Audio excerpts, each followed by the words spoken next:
Hello once again mga ka-abis, andito ulit kami para sa isang video. Ako si Scott.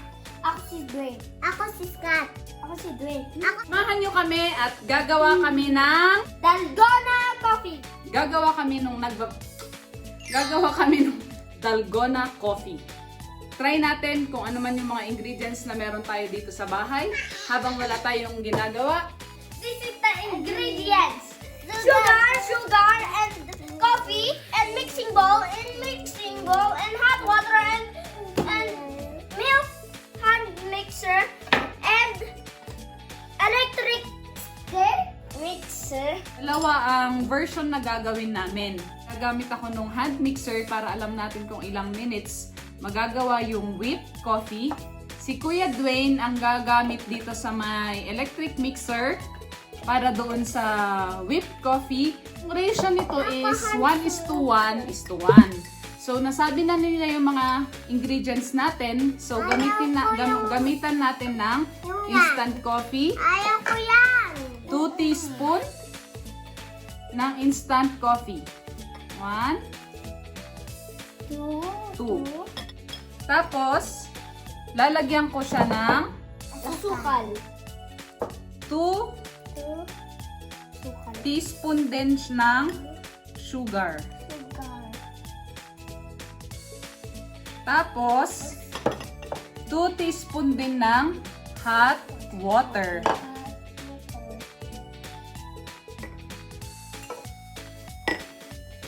Okay.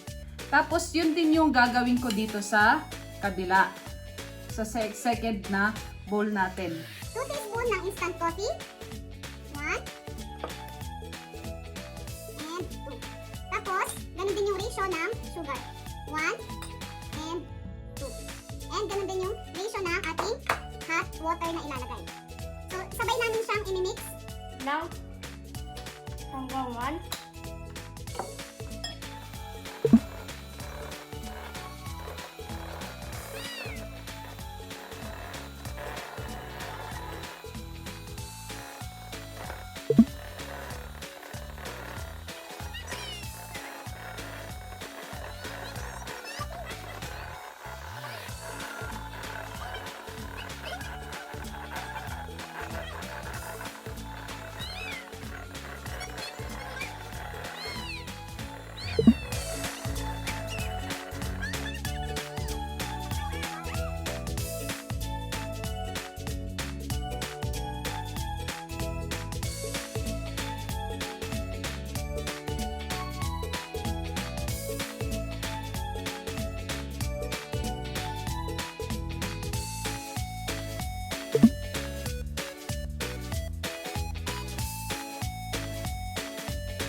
So, bali, ganito yung sa may electric mixer.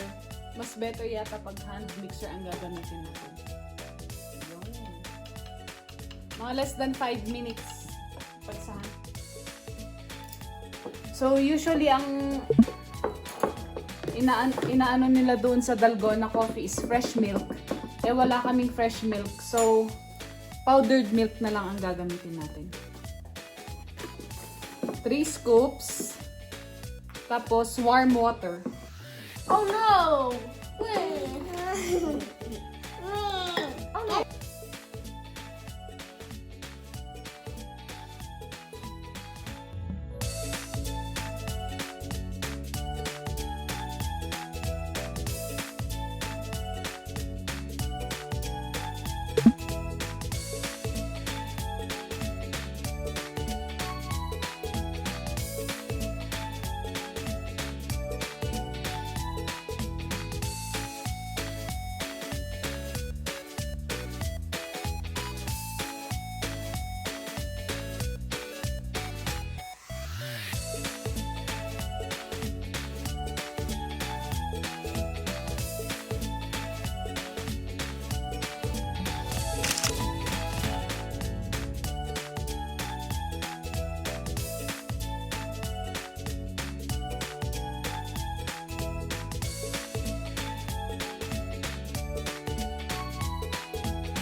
sabi mo?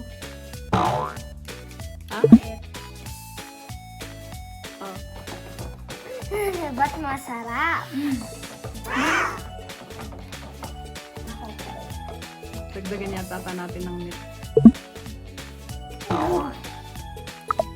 So, di ay dalgona coffee nga inaramid mi. I advise nga hand mixed isuna tapos dapat jay gatas nga ikat masadado kasi jay napait jay whipped coffee nga di ay. So, dapat talaga nga ibagamon nga 1/4 lang jay coffee na tapos 3/4 jay milk na usarin nyo. Tahan nga masyadong napait.